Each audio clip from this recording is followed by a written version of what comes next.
The 8th of April, 1943. The sky above France was so clear it almost looked unreal, like a glass dome stretched from horizon to horizon. At 27,000 feet, German ace Ralph Herrmann pulled his oxygen mask tight and let out a laugh. Below him, the Americans were climbing. 16 brand-new P-47 Thunderbolts, silver giants straining upward, engines roaring like distant thunderstorms. To the Luftwaffe veterans circling above, they looked absurd barrel-bodied machines too heavy for the dance of air combat. Herrmann radioed to his wingman. "The Americans are sending us flying milk bottles." That laughter, in many ways, is where our story begins. Because what those German pilots did not know, what no one could know on that morning, was that these ungainly machines would change the war. Within 18 months, the sound of those milk bottles would become the most feared noise in German skies. Their laughter would turn into silence, replaced by something very different: fear. And this story isn't just about a machine. It's about how design philosophy can rewrite the rules of combat. It's about how courage, training, and industry can outweigh experience.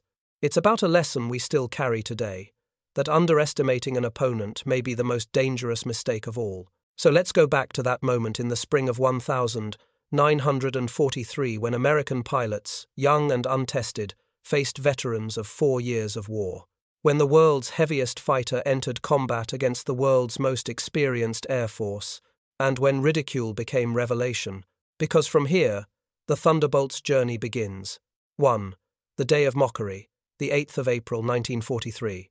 On the morning of the 8th of April, 1943, the French countryside looked calm from above patches of farmland stitched together like a quilt. But at nearly 27,000 feet, the air was thin and dangerous. That was where a young German ace, Ralph Herrmann, spotted something strange. Rising toward him in tight formation were 16 American P-47 Thunderbolts. They were enormous. Their fuselages looked swollen, their wings stubby, their propellers oversized. Compared to the sleek Messerschmitts and Focke-Wulfs the Germans flew, these new machines seemed clumsy, almost comical. Herrmann couldn't resist. He radioed to his wingman with a chuckle. "The Americans are sending us flying milk bottles." It wasn't just Herrmann. Across the Luftwaffe that spring, pilots mocked the Thunderbolt. They called it fat, heavy, and slow. Some even joked that the only way to escape in a P-47 was to climb out of the cockpit and run. And, truthfully, in those first days, the laughter seemed justified. The Thunderbolt's climb was sluggish. Its turning radius was wide. Against Germany's seasoned fighter pilots, these American newcomers looked like targets waiting to be picked off. But here's the part no one in those cockpits could see yet. Beneath that awkward exterior was something very different. Those milk bottles carried more firepower than any single-engine fighter had ever brought into combat. They were built like flying fortresses in miniature, with armor that could shrug off punishment other fighters couldn't dream of surviving. It's a reminder that appearances can be deceiving. The Germans saw an ungainly machine and laughed. History would prove they were laughing at the wrong time and at the wrong enemy.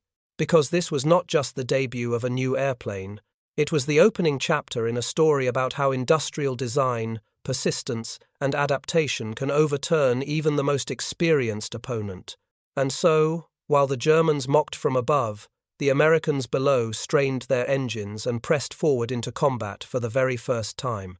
They didn't know it yet, but they were carrying the future of the air war in their hands. That day of mockery was only the beginning. To understand why the P-47 looked so strange and why it turned out so deadly, we need to step back to the panic of 1940, when a Georgian-born engineer named Alexander Kartveli was asked to design a fighter that could meet the Luftwaffe on its own terms, and ended up creating something entirely new. 2. Birth of a Giant. Panic of 1940. To understand the Thunderbolt's strange shape, we have to rewind to the summer of 1940. Europe was in flames. France had fallen in just 6 weeks, and the Luftwaffe ruled the skies over Western Europe. In Washington, American generals looked at those headlines with alarm. If Germany could crush Britain, the United States might stand alone against a Nazi-controlled continent. That fear reached the desk of a man named Alexander Kartveli, the chief designer at Republic Aviation. Kartveli was an immigrant from Georgia, not the American state, but the small country at the edge of the Soviet Union. He had already helped design earlier fighters, but now he was handed a desperate order from the U.S. Army Air Corps: build us a high-altitude interceptor that can match the best the Germans have. Kartveli didn't just think in terms of matching, he thought bigger. He sketched a machine wrapped around the most powerful engine available, the Pratt & Whitney R2800 Double Wasp, a massive 18-cylinder radial that could pour out 2,000 horsepower. But here's the challenge. To make that engine breathe at 30,000 feet, it needed a turbo, supercharger, and the only way to fit that complex system of ducts, turbines, and intercoolers was to run it through the fuselage. The result was a fighter that looked, well, oversized. Test pilots joked it looked pregnant. Engineers whispered that it was a dinosaur. Kartveli smiled and admitted it. Yes, but it will be a dinosaur with good proportions. And when the prototype XP-47B took to the skies in May 1941, the laughter faded. It weighed nearly 10,000 pounds empty, far heavier than anything else in its class. Yet at altitude, it could still roar past 400 miles per hour, leaving engineers stunned. For the first time, America had a fighter that could not only survive in the thin air where German planes gasped, but dominate it. The small lesson here? Sometimes the boldest solutions look strange at first. Kartveli ignored the conventional wisdom of lighter and faster, and instead doubled down on power and survivability. He built something the world had never seen before. And yet, designing a monster on paper is one thing. Teaching young pilots to master it in the air would prove something else entirely. As the Thunderbolt entered service, America would pay a heavy price in accidents and broken machines before the true strength of this giant could be revealed. 3. Learning to survive the beast. When the first squadrons of P-47 seconds arrived at training fields in late 1942, excitement quickly gave way to frustration and fear. On paper, the Thunderbolt was a marvel. In practice, it was a handful. Pilots fresh from trainers or lighter fighters discovered just how unforgiving 10,000 pounds of airplane could be. The big radial engine produced so much torque on takeoff that an incautious push on the throttle could flip the aircraft onto its back before leaving the ground. On landing, the long nose blocked the view of the runway. More than one jug, as the pilots soon nicknamed it, ended up ground, looped in a shower of dirt and broken parts. And then came the dives. The Thunderbolt loved to dive. It gathered speed so quickly that pilots sometimes felt the controls freeze solid, the terrifying effect of compressibility, as shock waves formed over the wings. Many didn't yet understand the physics, and too many never came back up. Between September 1942 and January 1943, one group alone lost 18 pilots and over 40 aircraft in training accidents. But those who stuck with it began to discover the airplane's true character. Lieutenant Robert Johnson, an Oklahoma farm boy who would later become one of America's top aces, described strapping into the P-47 for the first time. It was like riding a locomotive. The power was unbelievable. You didn't fly it, you aimed it. Slowly, with better instruction and new procedures, pilots learned how to tame the beast. Takeoffs required a steady hand on the throttle.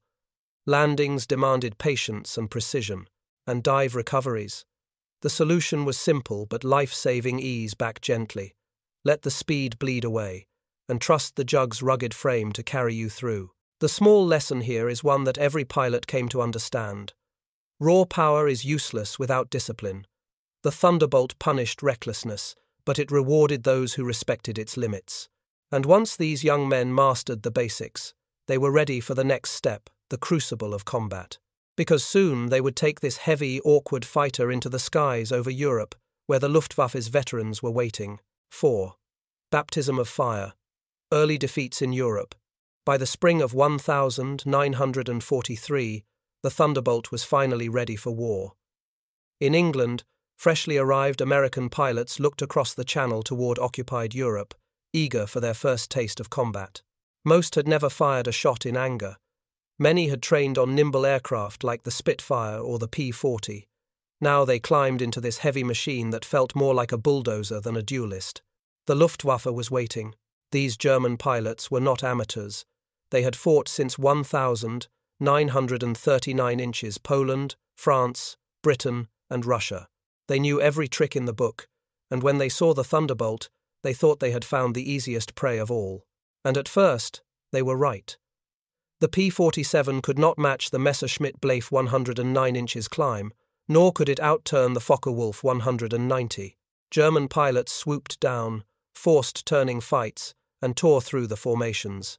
In the very first month of operations, American units lost 14 Thunderbolts, while only 3 German fighters were confirmed destroyed. The ridicule came quickly. German pilots nicknamed the P-47 Flying Cows. Even the British, watching from their Spitfires, joked that the best evasive maneuver in a jug was to climb out and run around the roomy cockpit. It stung, especially for young Americans eager to prove themselves. Yet amid the defeats, something curious was happening. When a Thunderbolt was hit, it didn't always fall. Some came home with wings shredded, fuselages riddled, engines coughing out smoke and still managed to land. Crews counted bullet and cannon holes in the dozens, sometimes over 100. Other fighters would have disintegrated long before. The Germans laughed at its size, but they overlooked its toughness.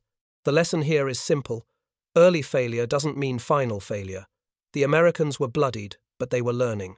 Every mission taught them more about what the jug could and could not do, and soon they would discover that survival in a Thunderbolt meant flying differently, forgetting old habits, embracing new tactics, and turning this lumbering machine into a weapon no German had ever faced before. 5. The hidden advantage: armor and radial power.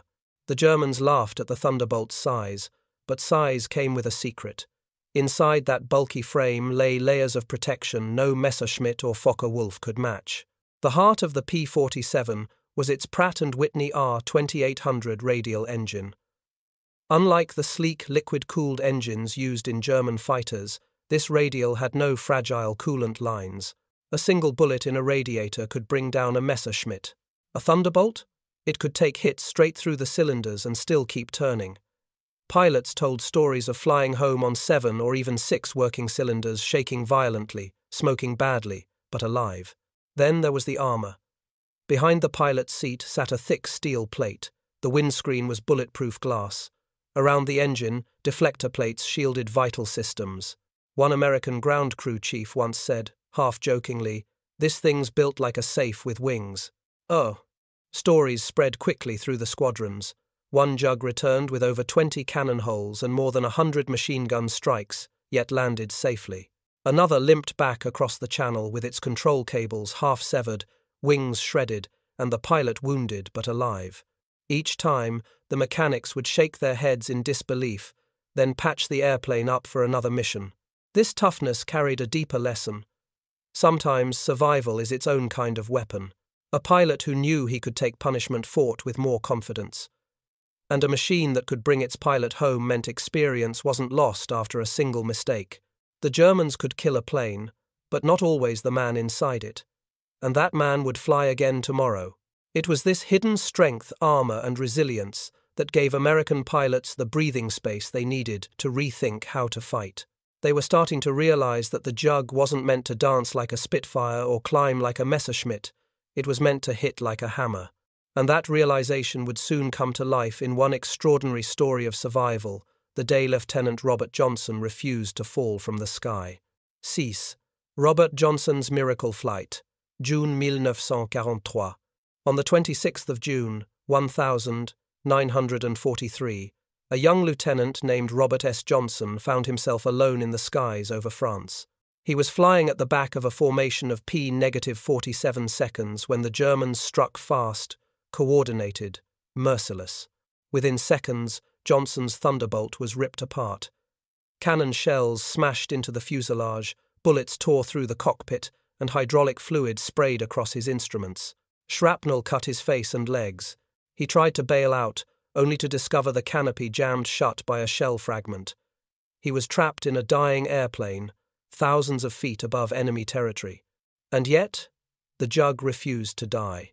With oil covering his windscreen, with controls barely responding, Johnson coaxed the wounded fighter westward. That's when a lone Focke-Wulf 190 spotted him limping home. The German pilot lined up behind the crippled Thunderbolt and unleashed everything cannon shells, machine gun bursts, full magazines emptied into Johnson's aircraft. But the Thunderbolt kept flying. Piece after piece was blown away, yet its massive radial engine growled on. When the German finally pulled alongside, his ammunition gone, he stared in disbelief. Johnson could see his face clearly. The young German shook his head, raised a hand in salute, and peeled away. Johnson somehow made it back across the channel, landing at Manston Airfield in a battered wreck that mechanics later counted over 200 holes in. Any other fighter would have been a fireball. The Thunderbolt had carried its pilot home. The lesson was impossible to ignore. The P-47 wasn't just another fighter. It was a survivor. And in war, survival means experience, morale, and the chance to fight again. Johnson himself would go on to score 27 victories, but his first true victory was simply making it home that day. Stories like Johnson's spread like wildfire through American squadrons. Pilots realized that the Jug's toughness wasn't just luck, it was a weapon. If they learned how to use its strengths, they could turn the tables on the Luftwaffe. And that change in thinking would soon reshape American tactics entirely, as pilots abandoned old habits and discovered a new way to fight, the art of boom and zoom. 7. Reinventing air combat. Boom and zoom.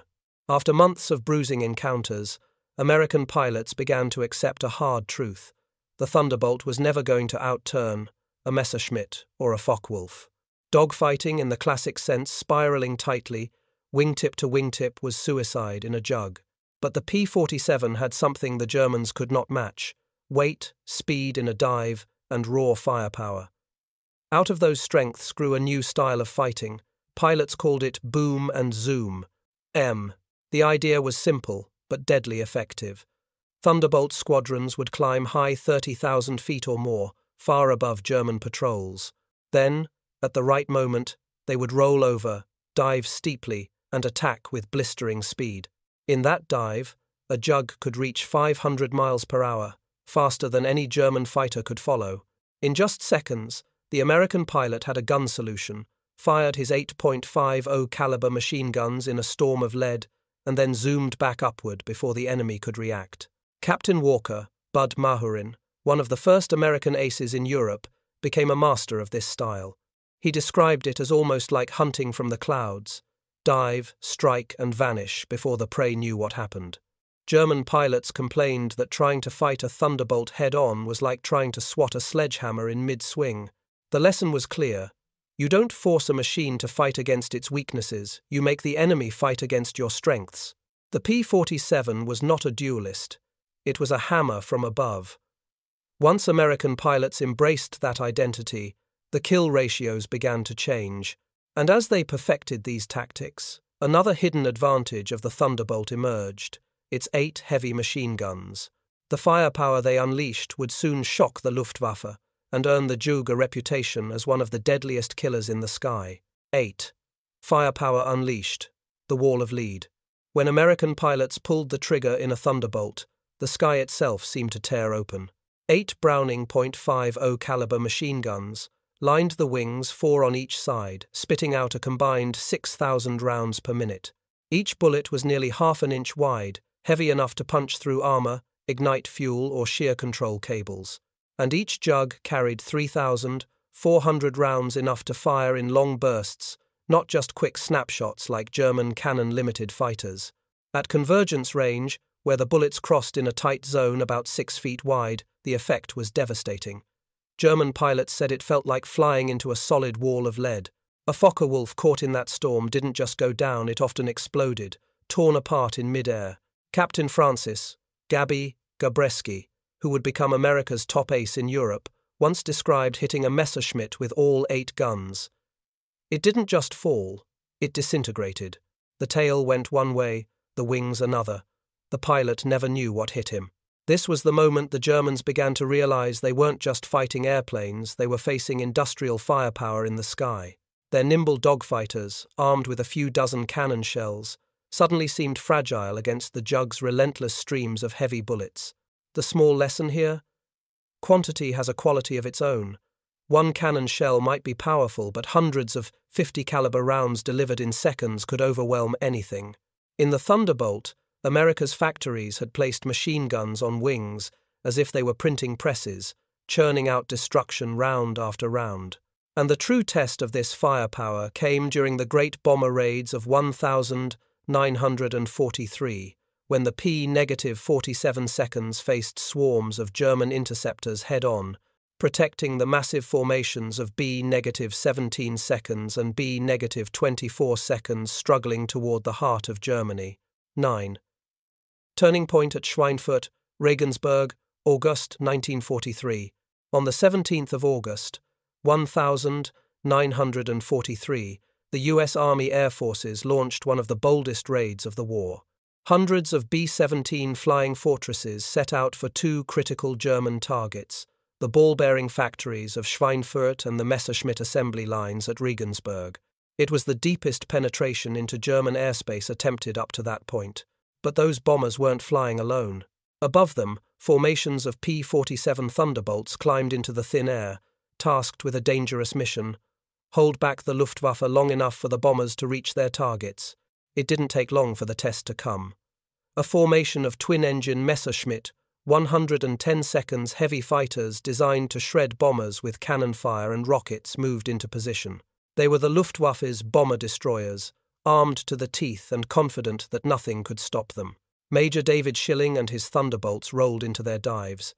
At over 500 miles per hour, the Jugs came down like falling anvils. When they opened fire, the results were shocking. Pilots later described German aircraft simply coming apart under the wall of .50 caliber fire. One moment a Plef 110 was whole. The next it was shredded into pieces, wings, fuselage, tail scattering like confetti. In less than a minute, 8 of the German heavy fighters were gone. For bomber crews watching from above, it was a revelation. The clumsy milk bottles they had once doubted now looked like angels with machine guns. For the Germans, it was a warning. The Americans had brought a weapon that could meet them head on and win. The lesson of that day was simple but profound. When used correctly, the Thunderbolt wasn't just a defensive escort, it was a force that could seize the initiative, tearing the teeth out of German attacks before they reached the bombers. But the real advantage of the P-47 wasn't only its firepower. It was how that firepower combined with something invisible, the rare gift of high-altitude dominance. And in the thin, freezing skies above 25,000 feet, the Thunderbolt was about to prove it could fight where the Luftwaffe could barely breathe. 10. Altitude advantage. Owning the high sky. The air war over Europe was often decided not just by speed or guns, but by altitude. Whoever owned the higher ground in the sky could dictate the fight. And here, the P-47 Thunderbolt revealed its hidden gift. Thanks to its massive turbo supercharger, the Jug could maintain full power above 25,000 feet, where German fighters began to gasp for air. The Messerschmitt Bf 109 and Focke-Wulf 190 were formidable machines at low and medium altitudes, but high above the clouds their engines weakened, their climb rates sagged, and their maneuverability suffered. The Thunderbolt, by contrast, still had muscle to spare. American pilots soon learned to take advantage. They positioned themselves at 30,000 feet, where the Jug felt most at home.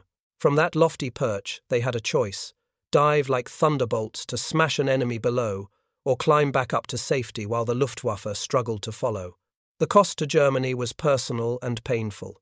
On the 8th of October, 1943, Oberleutnant Hans Philipp, one of the Luftwaffe's most celebrated aces with over 200 victories, was leading his squadron when Thunderbolts dove from above. His Focke-Wulf 190, sluggish in the thin air, stood little chance. In moments, Philipp was gone, and with him, a symbol of German mastery. The lesson here is clear: altitude is power. By designing an aircraft that could fight in the rarefied air where others faltered, America had tilted the balance of the air war. The Thunderbolt didn't just survive at altitude, it thrived there. And soon, its performance would improve even further. With the arrival of a new propeller design, the P-47 would gain the one thing it still lacked: the ability to climb and accelerate like a true thoroughbred. 11. The propeller revolution. Paddle. Blade upgrade. By late 1943, the Thunderbolt had already proven it could fight at altitude, dive like a meteor, and bring its pilots home riddled with holes. But there was still one complaint whispered in briefing rooms and ready tents: the climb. Earlier models of the P-47 used a narrow blade propeller that struggled to turn all of the engine's 2,000 horsepower into thrust. Pilots joked that taking a jug uphill was like coaxing a stubborn mule. It would get there, but not quickly. In the fast-changing world of aerial combat, those lost seconds could mean life or death. Then came the solution: the Hamilton Standard paddle blade propeller. At 13 feet in diameter, with broad, muscular blades, it looked like something carved for a giant windmill. But the difference in performance was immediate. Suddenly, Thunderbolts clawed upward at over 3,000 feet per minute, matching and even surpassing many German fighters. For pilots, the change was almost spiritual. Captain Walker Bud Mahurin recalled the first time he pushed the throttle with the new prop. It felt like the jug had been waiting to breathe. It didn't lumber anymore. It leapt, and there was another, unexpected side effect: the sound. As the new blades bit into the air, their tips edged toward supersonic speeds, creating a deep, rolling thunder that carried for miles. German ground troops began to recognize it instantly, muttering a grim nickname: Donnerschlag, thunderclap. That noise alone could spread unease long before the first shots were fired. The small lesson? Sometimes the biggest changes come not from a new machine, but from a small refinement, a detail that unlocks the full potential of what's already there. With speed, climb, and altitude now in its arsenal, the jug was no longer a clumsy experiment. It was a fully mature predator. And the next step would make it even more dangerous, extending its reach deep into Germany's heartland, so there would be nowhere left for the Luftwaffe to hide. 12. Extending the reach, fuel tanks, and range. For all its power, the Thunderbolt had one flaw that worried every bomber crew depending on it: range. In 1943, the jug could only escort B-17 seconds and B-24 seconds partway into Europe. Somewhere over the grey waters of the North Sea or the fields of Belgium, the escorts would have to turn back, leaving the bombers alone for the most dangerous part of the mission. That lonely stretch became known as the combat gap, and in that gap, German fighters feasted. The solution came not from a new airframe, but from something humble: drop tanks. Engineers designed lightweight, disposable fuel tanks, often made of paper coated with glue and resin that could be strapped under the wings or belly of a Thunderbolt. They were cheap, practical, and changed everything. With two 108-gallon wing tanks, a jug could suddenly fly more than 1,000 miles. Now, instead of peeling away halfway, Thunderbolts could stay with the bombers deep into Germany, through the worst of the flak and fighter attacks, and back again. Pilots learned quickly how to manage the tanks. They would drain the externals first, then release them before combat, feeling the aircraft instantly grow lighter and more responsive. Many remembered the sound of the empty tanks clattering through the slipstream as a kind of battle drum. Now the real fight begins. For bomber crews, those extra miles meant hope. One B-17 gunner later recalled looking out at German interceptors forming up for an attack, only to see a flight of Thunderbolts dive in from above. It was like the cavalry showing up in the old westerns. We cheered in the gun turrets. The lesson is simple. Sometimes the smallest innovations, a paper fuel tank, a clever bit of logistics, can turn a losing battle into a winnable one. Range meant presence, and presence meant survival. And with the Thunderbolt finally able to follow the bombers into the very heart of the Reich, German pilots began to experience something new. What had once been laughter and mockery was turning into something colder: respect, and soon, fear. 13. From respect to fear. German pilot testimonies. By early 1944, the jokes about flying milk bottles had all but disappeared. German pilots, once so quick to laugh, now spoke of the Thunderbolt with a new kind of language: fearful, grudging respect. Major Günther Rohl, one of Germany's highest-scoring aces, remembered facing Thunderbolts while trying to intercept bombers. He described them diving like avalanches, their guns pouring out solid streams of fire. Getting caught in that stream he said years later, meant instant death. Even Joseph Pips Priller, the same ace who had once mocked the Jug as a pregnant cow, changed his tune. By 1945, he admitted bluntly, "The Thunderbolt is the best fighter bomber of the war. Their firepower is unprecedented. They lose 10, they build 20. We lose 1, and it's gone forever." The shift in tone was striking. At first, Germans had seen the P-47 as an ungainly curiosity. By 1944, they treated it like a storm front, something to be endured if possible, avoided if wise. And the lesson here? Respect is not given, it is earned, and often at a terrible cost. The Jug earned its reputation one dogfight at a time, turning German confidence into dread. That dread would soon deepen on a scale the world had never seen. Because in June of 1944, as the Allies launched the greatest invasion in history, Thunderbolts filled the skies over Normandy, and the Luftwaffe discovered that the air itself now belonged to America. 14. D-Day and air superiority in action. The 6th of June, 1944, the beaches of Normandy were chaos, sand, smoke, and fire. But above it all stretched a sky so crowded with Allied aircraft that German pilots later said it looked like a ceiling of steel. Among those aircraft were more than 500 P-47 Thunderbolts, stacked in layers from sea level to 30,000 feet. Their mission was simple: make sure no German fighter reached the invasion fleet or the soldiers struggling ashore. The Luftwaffe tried. At dawn, small groups of German fighters pushed toward the beaches. They never made it. Thunderbolts pounced from every altitude, shredding attackers before they could even dive. One German pilot, Oberleutnant Wolfgang Fischer, recalled his squadron's desperate attempt to break through. 12 fighters took off. Only he returned. The rest were turned into burning wreckage in less than a minute. For Allied troops below, the sight of Thunderbolts overhead was more than protection, it was comfort. Soldiers remembered hearing the deep thunder of their engines and knowing they had a guardian in the sky. One paratrooper later said, "When the Jugs flew over us, we knew we'd make it through the day." And the Thunderbolts didn't stop with air cover. They swooped down on German convoys, strafing trucks, blasting rail lines, and hammering tanks with rockets. By nightfall, the Wehrmacht was paralyzed, unable to move reinforcements in daylight without risking annihilation. The lesson of Normandy was unmistakable. Air superiority wins battles before they even begin. Without the Luftwaffe in the skies, the German army on the ground was fighting half-blind, shackled and exposed. And as the Allies pushed inland, the P-47 would take on an even more brutal role, not just as a guardian above the bombers, but as flying artillery, devastating German forces on the ground day after day. 15. Thunderbolt as flying artillery. After D-Day, the Thunderbolt's role began to change. No longer was it just the high-altitude guardian of bombers, it became the hammer of the battlefield. With 2 1,000-pound bombs under its wings and a 500-pounder slung beneath its belly, a single P-47 could carry a payload equal to that of a World War I bomber. Add to that 10 powerful 5-inch rockets, each with the punch of an artillery shell, and the Jug became a flying arsenal. German troops soon gave it a new name, Jabo, short for Jagdbomber or fighter bomber. But this wasn't just a nuisance. For soldiers on the ground, a squadron of Jugs overhead meant disaster.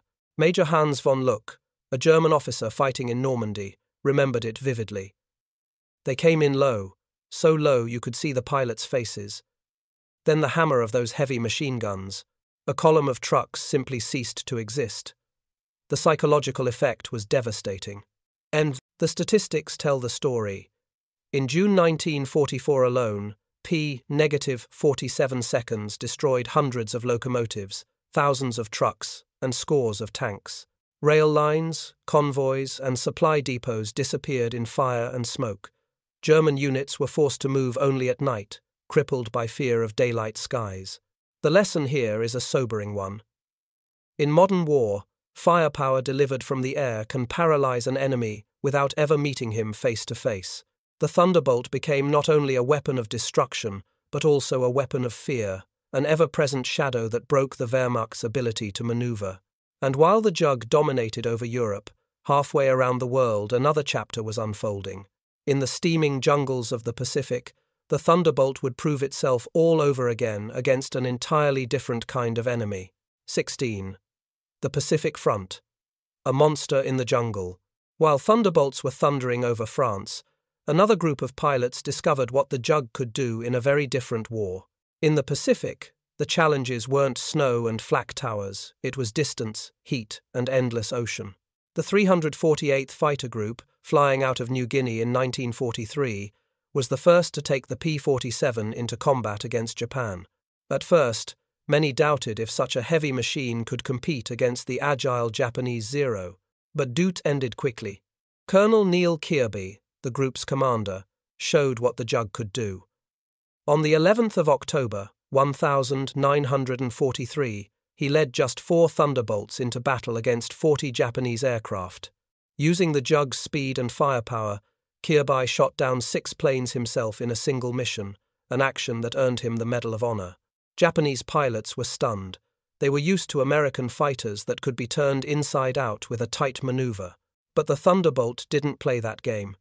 Survivors recalled pouring cannon shells into a Jug, only to watch it keep flying, spitting back streams of heavy bullets that ripped Zeros apart.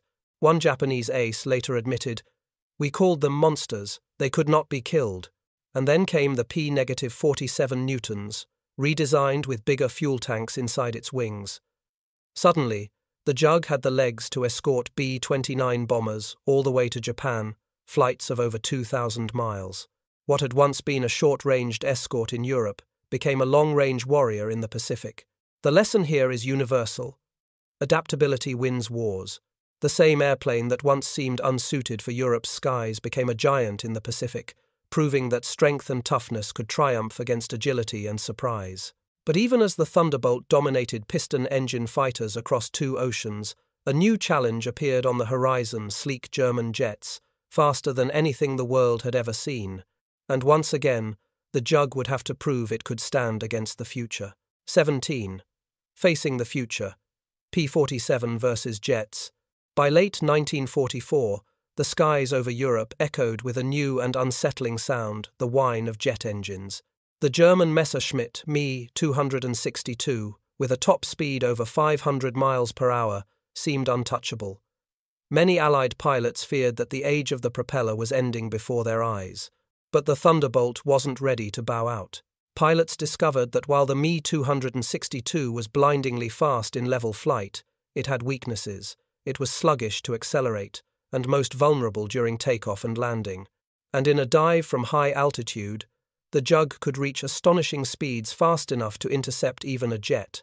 On the 27th of November, 1944, Lieutenant Colonel John C. Meyer of the 352nd Fighter Group proved it. Diving from nearly 30,000 feet, he caught an Me 262 and opened fire with all 8 guns.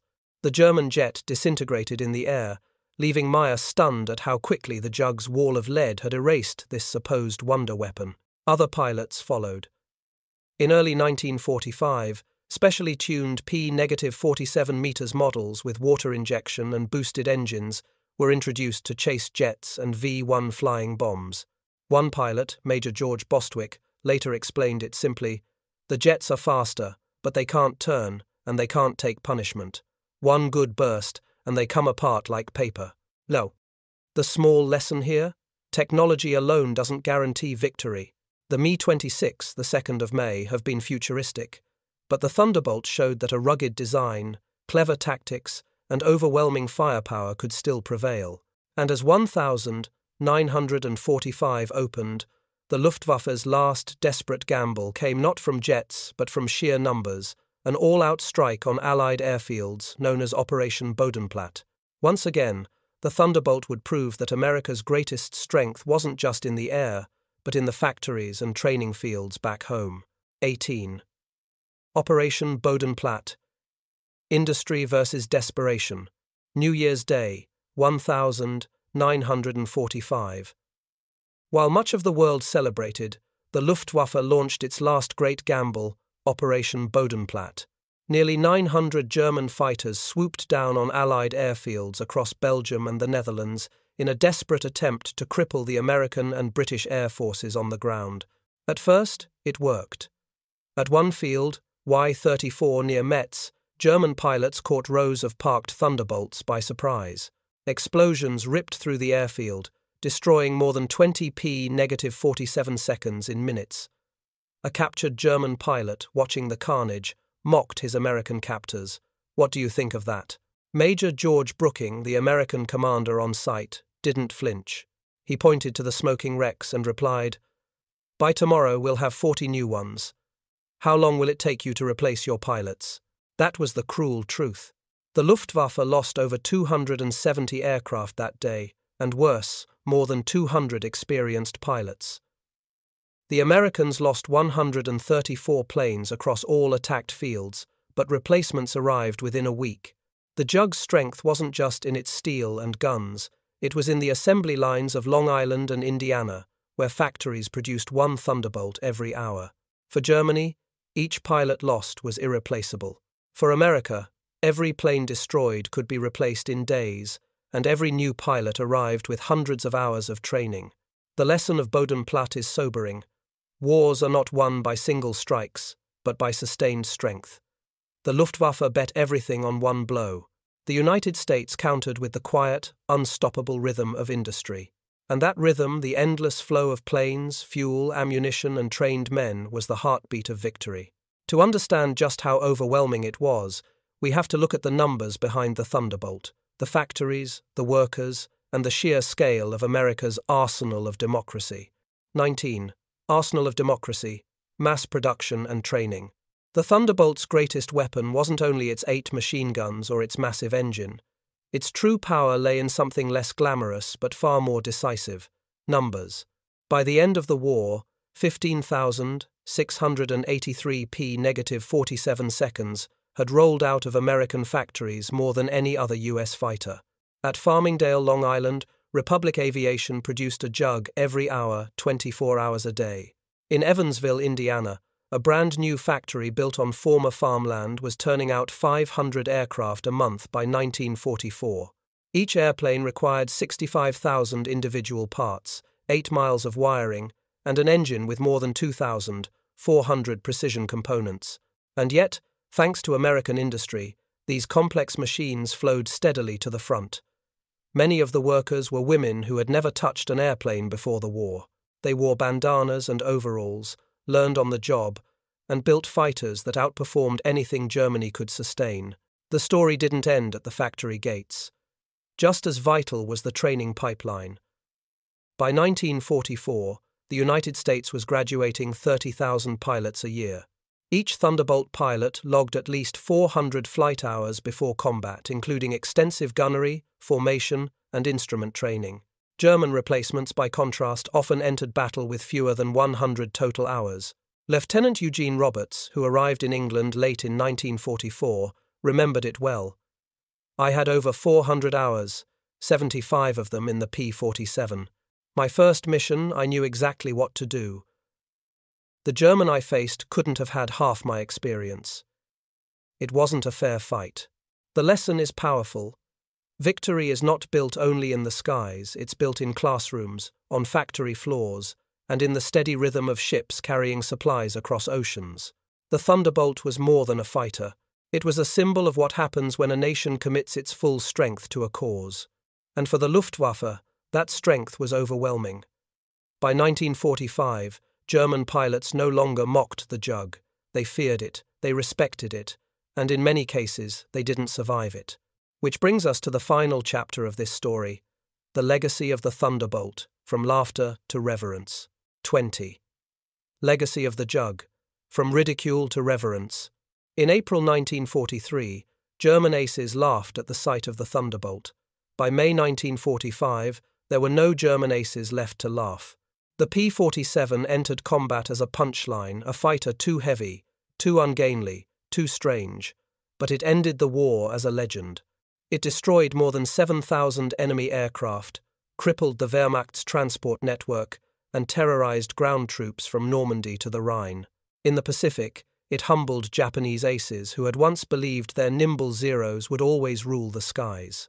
And yet, numbers only tell part of the story. The Jug's true legacy lives in the memories of those who flew it and those who faced it. American pilots spoke of its power with awe. "You didn't fly it, you aimed it," one said. German survivors, decades later, admitted in hushed tones that the sound of its 8 machine guns haunted them. Adolf Galland, the former head of the Luftwaffe's fighter arm, summed it up best after the war. "We thought the Americans had built a bomber and called it a fighter. We were wrong. They built a weapon of victory." The lesson of the Thunderbolt is timeless. Don't underestimate what looks awkward or unconventional. Strength can be hidden in bulk. Resilience can matter more than elegance. And in war, as in life, victory often belongs to the one who can endure. Today, restored jugs sit quietly in museums, their olive-drab paint gleaming under soft lights. Visitors see an old machine, static and silent. But if you listen closely, you can almost hear it, the deep thunder of a paddle blade propeller biting into the air, the rattle of Brownings unleashing streams of fire, and the echo of a time when young pilots climbed into cockpits knowing this machine might just bring them home. From laughter to reverence, from mockery to legend, the P-47 Thunderbolt proved that sometimes the most unlikely warrior becomes the most unforgettable.